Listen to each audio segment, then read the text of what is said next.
¿Qué tal, amigos y amigas de Hablemos de Ópera, de Hablemos de Música? Hoy en particular estamos muy contentos. Hoy nos enfocamos a la parte estrictamente musical, no operística de nuestra plataforma. Y como hemos estado haciendo durante esta temporada de la Orquesta Sinfónica de Minería, tenemos la oportunidad de conversar con algunos de sus grandes participantes. Y hoy nos vestimos de lujo, nos vestimos de gala porque tenemos a Anne-Marie McDermott, una espléndida pianista, una gran pianista de trayectoria internacional, pero una gran amiga también de la Orquesta Sinfónica de Minería. Una artista estadounidense que ha grabado extensamente desde Haydn hasta Prokofiev, que es también una promotora importante de la música de cámara, que es también una persona que organiza festivales, seguramente nos va a platicar de eso, pero como habíamos dicho, es alguien cercana a México, cercana a la Orquesta de Minería y que en esta temporada 2025 viene a interpretar una de las obras, en mi opinión, más entrañables y bellas del repertorio, que es el cuarto concierto para piano y orquesta de Ludwig van Beethoven. Anne-Marie, it's really an honor, a pleasure to have you with us. Thanks for accepting this interview. Oh, it's such a pleasure for me, Gerardo. I'm honored to speak with you today. Thank you. Thank you so much. So let's go. Um, what does it mean to you to return to perform with the Orquesta Sinfónica de Minería this season? How would you describe your connection with the Mexican audience, and particularly with this orchestra and Carlos Miguel Prieto, who are so close to you? Absolutely.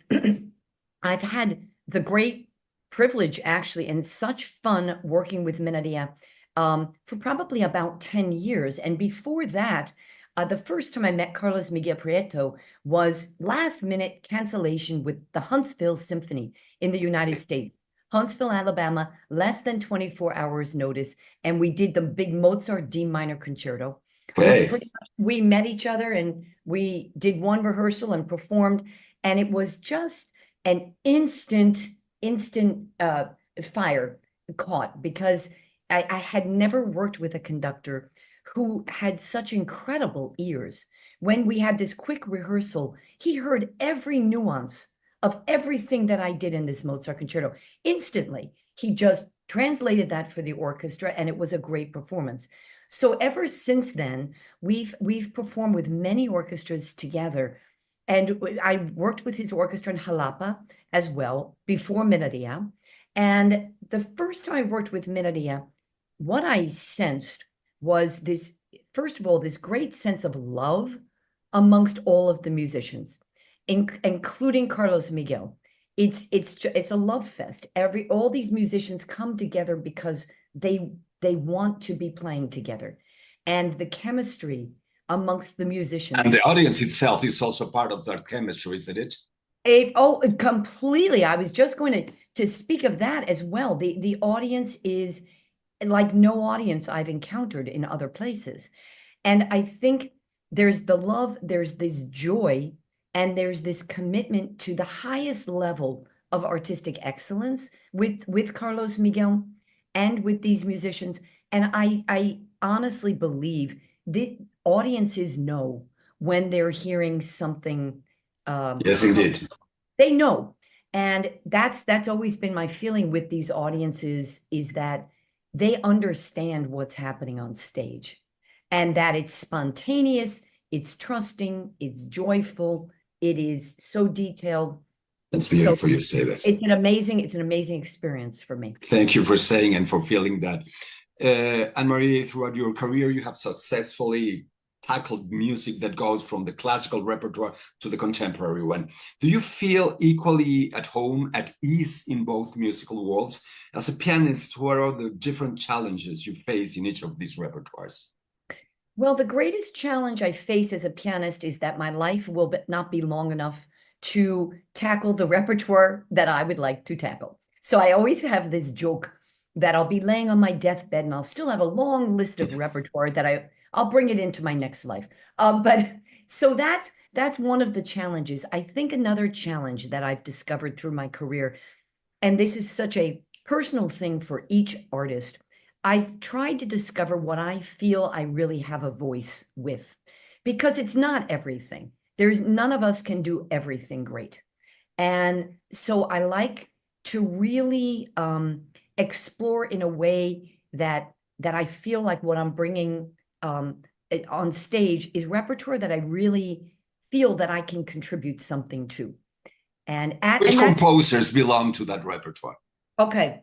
Most of the composers I've recorded. Bach, of course, every day. In the first 2 months of the pandemic, 5 years ago, every morning I woke up and I played the Bach Goldberg variations just for my soul. Okay, just to warm up. Okay. Well, it was like, it was my therapy. Not to warm up your fingers, but to warm up your spirit.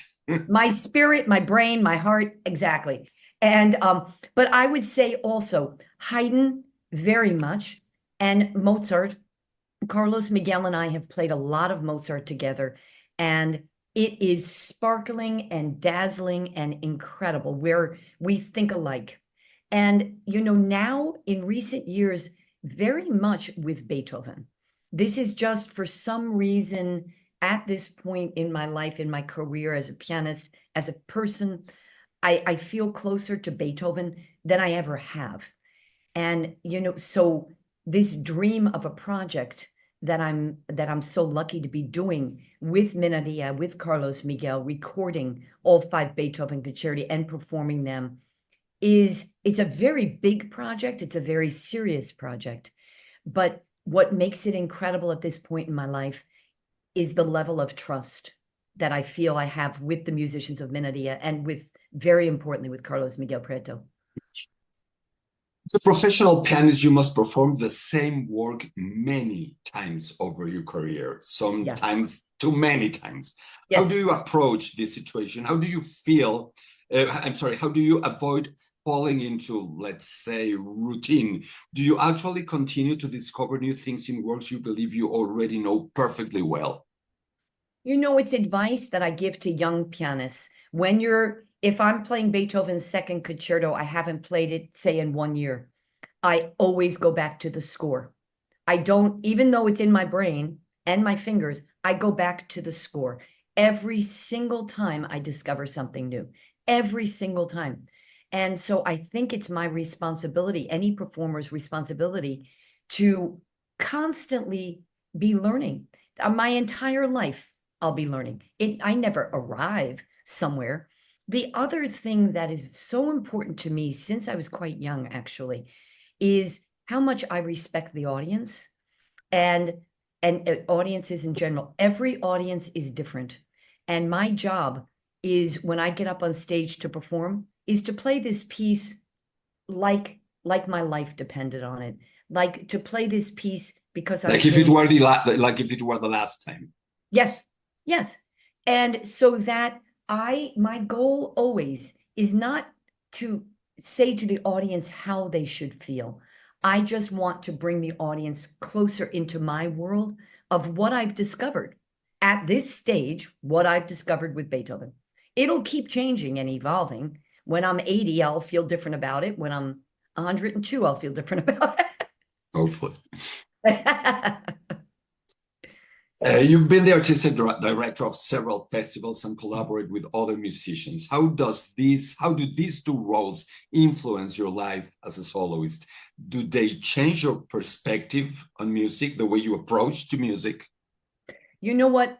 They make me that much more grateful for my life as a performer, because to the one festival I've been putting together for 15 years, the Bravo Vale Festival in Colorado, I twice was able to invite Minadia with Carlos Miguel Prieto to come to my festival, which was exhilarating.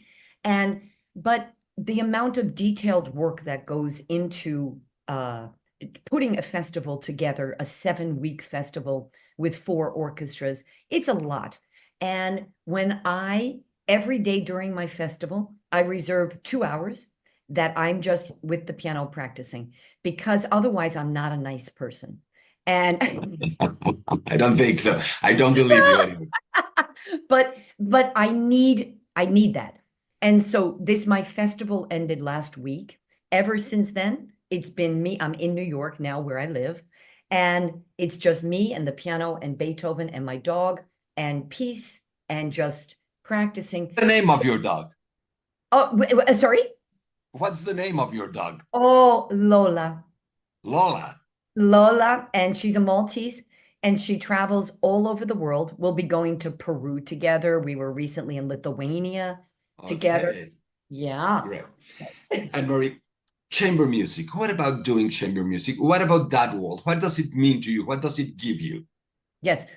I believe everything we do in music is chamber music. When I'm playing with an orchestra, it's chamber music.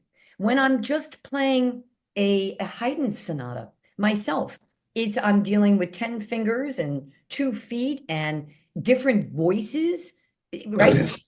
Voicing and textures and all of this. So it's all chamber music. And to me, any young musician who doesn't play chamber music is not going to become a complete musician.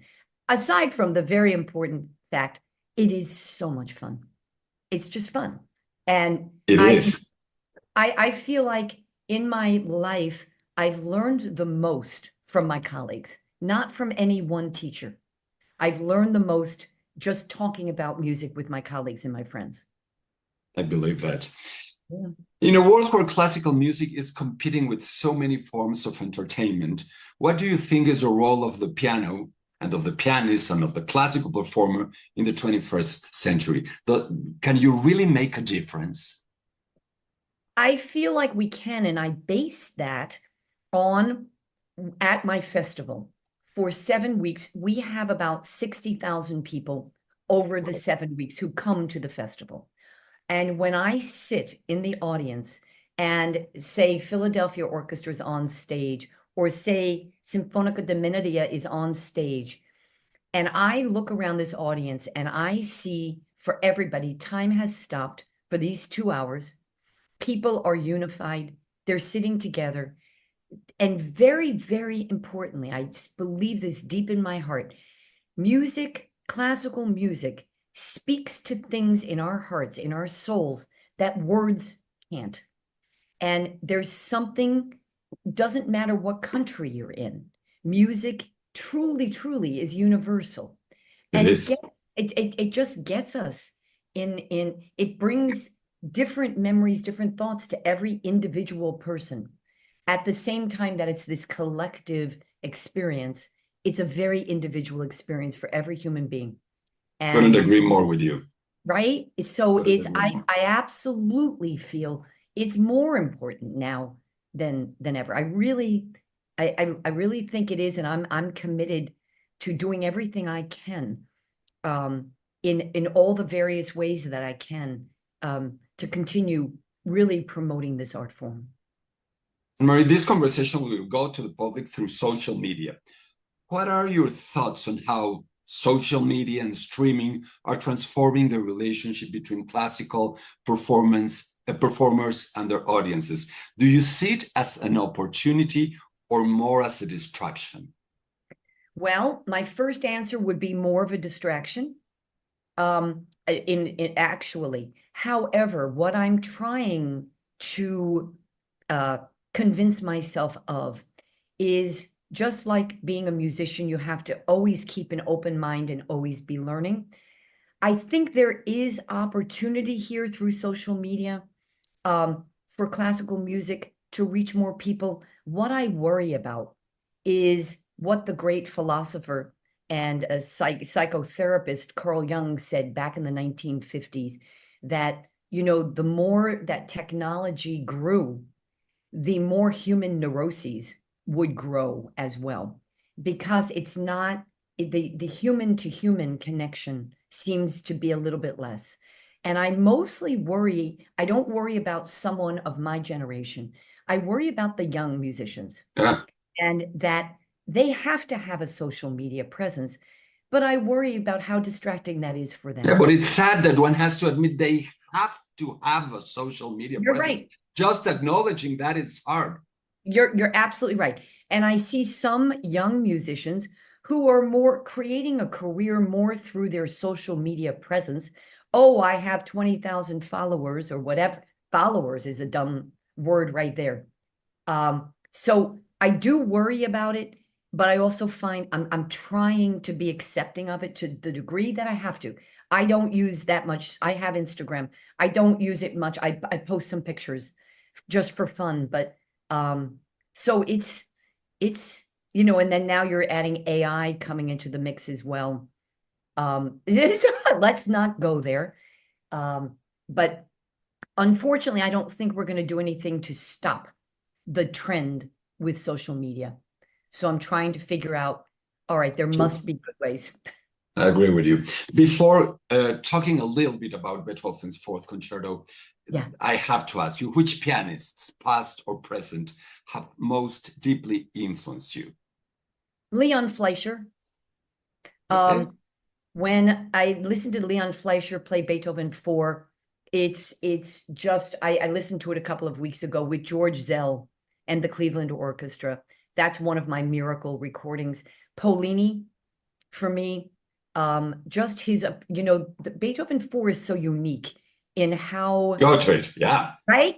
It's so fluid, it's so liquid, it's so perfect, it's pristine, and it needs to have this legato and this fluidity to it.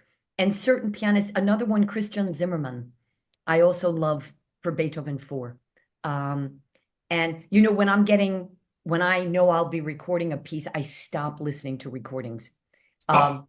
Yeah, Yeah. yeah, I just want to, the whole reason I'm recording it is because there are things that I'm hoping to say with this music and that I don't, I don't want to be comparative with anybody in the past or, and I want to discover what I need to discover. Okay. As selfish as that sounds. Talking about Beethoven's Concerto, Fourth Concerto, the opening with the piano entering so softly and alone before the orchestra was quite revolutionary in its time. How do you approach that intimate and seemingly improvisatory beginning? What do you feel Beethoven intended by starting the piece in this way? What do you intend to do with this starting, with this beginning? Yes. That is a profound question. And it is, of any of the Beethoven concertos, it is by far the most difficult to start because it is so perfect, it is so sublime, it's so transcendent that what do you think in your mind before playing this? And what you think in your mind is everything, right? Yeah, it doesn't have to do with the fingers. It's Nothing. The fingers will obey. They'll do what I tell them to do. It's everything is here. And so I remember talking once to Leon Fleischer about the opening of Beethoven's Fourth And what did he Concerto. say? Oh my God, it was perfect. He said, first we complained about how difficult it is. And then he said, but Annie, you have to realize this music is already going in the universe. You're just joining. And for me, that was a revelation because there's something so inevitable about this opening of this concerto, right? When you hear it, you're like, of course, right? But to play that, so I like to have a feeling in my head, most importantly, sound, that to be so distant, so personal, like you said, and so intimate, but it also has to speak. What is the Sala Neza is what, over 2,000 seats. So it has to also speak to the person in the last row of the hall. So I try and have an image in my head of this opening being very far away. I try and think, like I agree with that because I was going to ask you, do you feel that with this initial statement, Beethoven is closer to us or he's gone far beyond everything? My feeling about the opening of this is that this is a very intimate invitation from Beethoven. Okay. That come into this world, and we're going to stay in that world for most of this concerto. The last movement, it kind of bubbles over, sure, right? But the first movement, the second movement, it's profound. And so to me, I view it that way of I want to invite the audience into this intimate, sublime Beethoven. And again, it's so revolutionary as well. The piano plays, and then in G major, then the orchestra comes in B major. This was unheard of, right? Yeah, it doesn't have anything to do. Nothing to do with the relationship of keys, nothing, right? Nothing. So I try and think about the orchestral entrance as well, that to like present my world in my entrance, and then when the orchestra comes in, it's a new world, and then we'll come together eventually. And so it's for me most important that I think about something transcendent. If I think about, all right, I'm going to play really soft, all right, and then there are dots under slurs, all right, how am I going to, if I think about those details, it won't have any magic, right? I It has, agree. yeah. You've mentioned that we've mentioned the first and the last movement. Let's talk a little bit about the second one, Yeah. which has often been interpreted symbolically as a dialogue between Orpheus and the Furies. I'm not sure I agree with that. You Right. really see it that way. But mainly, No. how do you approach the contrast between the orchestra's severity and the piano's, let's say, pleading character, both emotionally and interpretively? I love how you just described that. That's how I look at it as well. Thank And you. the words you used were perfect in Thank my. you. And Thanks. I think the most important thing is that we're encountering two worlds. There, the orchestral world, and then what I'm doing at the piano. And then through the course of the movement, eventually, and it's just so sublime. Eventually, then the piano comes into the place of leading what's going on musically. But it takes a long time for the piano to emerge, right? And I like to view the whole movement as one musical statement, right? It's because that's really what's going on. The kind of, again, your first description with Orpheus and the Furies, I don't agree with that either. But I do think that this incredible contrast between the double forte kind of marcato of the orchestra and then the very distant, intimate, soft legato really needs to be emphasized. Beethoven was already struggling with his hearing when he composed this concerto. Do you think his emotional or spiritual state at this time is reflected in the music? I've always believed Beethoven's deafness can be heard in various ways in his music. Yeah. Do you agree with this idea? And do you think his growing deafness can be somehow felt specifically in this work? You know, I do. And again, I agree with you.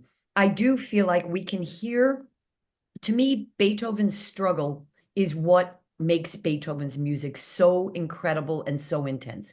I remember many years ago, I was playing the C minor Beethoven violin and piano sonata with a colleague. And at the time, the colleague said to me, oh, let's not do the subito markings. They're too difficult. And I said, if you don't do Beethoven's markings, you're not playing Beethoven. You're just not. And when I think through the course of all 5 of these Beethoven concerti, when I've done them as a cycle, all 5, which I have, it's a revelation because what I discover is the difference between these 5 concerti. They are very different from each other. You look at the difference between the 4th and then the 5th, which is so heroic and flamboyant and extroverted. A little bit too flashy sometimes. A little bit too flashy. You know, of all 5, that's the one that was the last one I learned, and the one of course I'm in love with it now. But of all 5, you think between the 4th and the 5th concerto, my God, there's no comparison. No comparison. No. But I think you get through these 5 concerti, you really get a sense of Beethoven struggling, but also in the 4th concerto, where did this music come from out of him, right? When it's in between the 3rd concerto and the 5th concerto, it is so different. It is so intimate. It's so personal, right?